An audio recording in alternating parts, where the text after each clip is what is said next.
For the next part of my journey, I traveled to another place that played the part of maintaining sustainable gastronomy.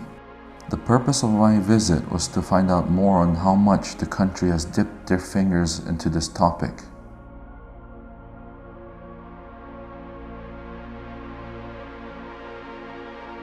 My name is Selina Saleh.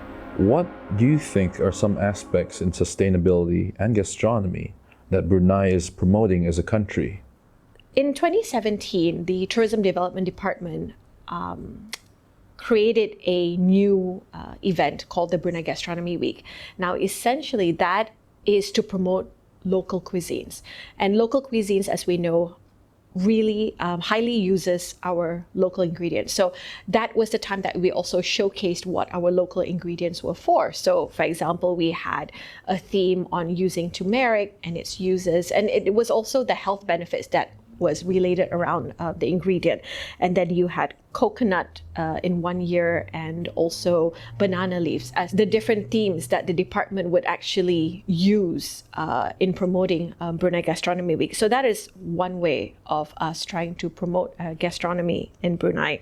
And in addition to that, it then also encourages these restaurants to buy, again, from local producers, especially those grown with good agricultural practices and not use any pesticides, or using ingredients which are grown organically. I know, for example, some hotels here in the country actually also practices that. Although sometimes people feel that by practicing this kind of effort is more expensive, it is actually a lot more healthier as well in the long term. And so hence, therefore, people do see the benefits, probably not immediate, but long-term wise, I think that is important for them to actually, move on to, basically, from buying produces, again, which are from import, and then just getting them locally produced and supporting our local economy. Okay. How do you think it affects our nation as a whole? So sustainable gastronomy has an important role to play in combating wastage and also preserving the planet, in a sense where it promotes agricultural development, nutrition, food security, and conservation of biodiversity and sustainable food production. And why it's also so important is because food production contributes to our global climate crisis by negatively impacting our air, soil, and also water, and therefore making sustainable management of food agriculture critical to maintaining and revitalizing our environment. So that's why we have to make sure that there is some form of balance between how we grow our produces and then what is being consumed by the consumers. So, it's not just about making sure that the production of agriculture is done in a sustainable manner. It also helps that consumers themselves, they actually play a role in supporting this by buying locally or buying fresh produces from the local producers, and not buying, for example, like buying local producers rather than buying import goods, basically. So you're not only just helping the local community, but you're also then creating employment within the local community as well. Hi, I'm Dr. Kristalina Jalil Marcel. I'm actually a food scientist and technologist, and I've studied food science and technology for most of my career. I've done my master's and my PhD as well, but PhD more towards nutritional sciences, in which I have researched on the developing fish gelatin from one of our local species of tilapia fish. Okay. You know, in terms of Brunei's sustainability in food agriculture, do you think we're in a good standing as of now? Just perhaps to give a rough ballpark figure on our national self-sufficiency. For example, our livestock eggs at the moment is about almost reaching 100%, so that's quite excellent. Broilers, chickens, also around 99%, so it's quite excellent as well. Others like beef, buffalo, cattle, we are reaching about 85%. All these are according to the statistics of 2021 from agriculture. Fertilized eggs, well, almost at 60%, I'd say, and goat, sheep, meat, about 22%. So others such as crops like our rice is just under 10%, tropical vegetables 67%, and fruits at a lower rate at about 42%. So these are some of the figures. Growth. It's an expected result when something is nurtured and cared for. The growth of a nation built on Mother Nature's embrace. With about 75% of Brunei's lush rainforest untouched, my mind wanders to the question, what can the forest provide us with? In the 4 districts of Brunei, we see a few things that make the district special in its own regard. Is there anything in particular you'd like to see an increase of? Yes. I would like to see more speciality in the cuisines that we serve in the 4 districts. Currently, we don't have a lot of signature dishes or cuisines that you would travel the districts for. For example, you would travel all the way to Tutong, which is one of the districts in Brunei, to eat this rice dish called the pulut panggang. It's very famous. People travel from all around Brunei just to have that particular one dish, basically. And of course, in Brunei Muara district, we are known also for the local dishes such as sotos or ambuyats, but we need to see more districts come up with their own specialities. So we want to travel to KB or Kuala Belait rather, and see what other local dishes that can be served there using local ingredients. Yeah, so noodles and all that, that's, I wouldn't say those are, so much using much of local experience, although we do produce our own noodles as well. But I think, really raw local dishes that I'm sure each of these districts have as their specialty, but something that they should actually make commercial and make known for, so people would actually travel to that particular district. So I'll give another example, like in Temburong, the local community there really serves up really good bamboo chicken. So you won't be able to get the same bamboo chicken in another district. It won't taste the same. There's just something about Temburong that, having it authentically made in the bamboo, although it's just chicken with the freshest ingredients, with your garlic, your ginger, your chili, very basic. I don't think they even use salt in it because everything is all natural, basically. So it is worth driving up to Temburong for. So if we can have other districts come up with their own cuisines as well, that they will be recognized for it, it'll be really good. And on top of that, it will really help in terms of the promotion of the destination.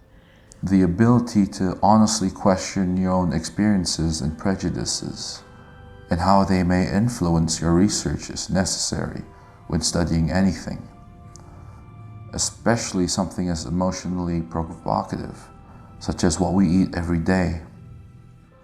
Because of this, the lines between objectivity and subjectivity is more than blurred than traditional science would suppose. Someone who believes this more than most is food scientist Dr. Kristalina Jalil. As a lecturer, having experiences, she's considered a leading expert in these areas. I've read your research on fish skin gelatin, and the process is really interesting. What gave you the idea to, focus your studies on fish skin gelatin? Back in around 2012, I was actually still working for the Department of Fisheries of Brunei Darussalam, but I was seconded for about 2 years to another department, which had to do with halal innovation and halal science. So when I was there, I picked up that one of the crucial ingredients in halal food production is gelatin, which is mostly from beef, from halal slaughtered beef. So again, that was very difficult to obtain because coming from a mammalian source. So also back then, there were a few researchers looking into fish gelatin, and there were already commercial fish gelatin produced, especially in China and in the European countries. So I thought that it was very interesting to look into how I could use a local fish species, which we farm, which is tilapia fish. Being a warm water temperate fish, it had very good properties to produce a very excellent quality gelatin. So that gelatin, for example, we could use in substitutes like in marshmallows, confectionery, food production, a lot of important things even in the culinary science world, how you make a good strong foam in your drinks and the foods, emulsifier. So there was an array of opportunities that we could do with fish gelatin. So therefore, I did not come to the stage to develop it commercially, but my research could be sort of like a prototype that could be used for other suitable species of fish to make gelatin. I also found out that it's possible to use substitutes, for example, preserving food. We call them films. You could develop food films out of fish gelatin, and even to serve up a beautiful plate of dish. For example, if you have a fish fillet and you want to make it look so palatable and so appealing, you could use a fish film to create a fake fish skin on your fillet. So it looks like a complete dish with a beautiful looking, aesthetic looking fish. So yes, besides that, that's into the culinary science part. But other ideas, I think basic things, yes, you could use, washable serving equipment, glassware. The idea is to reduce and reuse. So you have to, look into using reusable dishware. Basic things like don't sell water in plastic bottles, use glass, get rid of all this, which we have already in Brunei and globally, but, get rid of plastic straws. Those are, very essential as well. Even like using cling film and plastic vacuums, we should just drop the idea. We can also probably, as I mentioned earlier, you could have a vegan, vegetarian menu to which you can add meat or fish. So again, testing your creativity and looking into this. And also you should, I think, utilize every part of ingredients you have. For example, don't only use the best cuts of meat for a steak. You have to think how you utilize the whole part of the animal as well. And that's as well as the discards and all that. Also, I think myself, I have recently experimented at home. I collect all my vegetable peel, skins and the waste, all the discards. I actually tried to make a compost out of the vegetable peels, and it's still ongoing. But that's one of the things you could do. You could set up your in-house composter or even worm farm for all the leftovers you've got.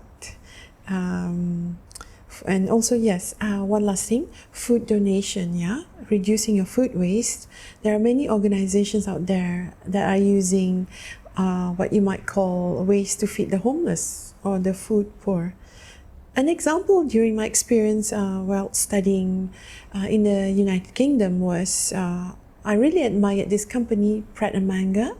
It's a chain of selling healthy sandwiches, salads, and foods, even good coffees.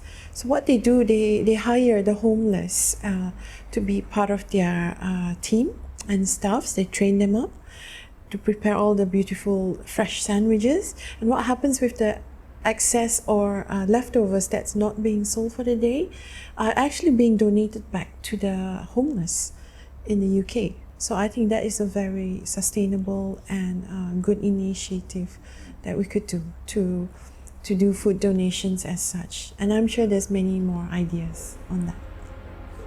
Like many others, working to get the nation running like smooth clockwork. It's oftentimes that those work behind the scenes diligently and precisely to ensure a smooth flow like rivers all interconnected together, creating a flow of network that benefits one another. Internal and external, a structure needs both to survive.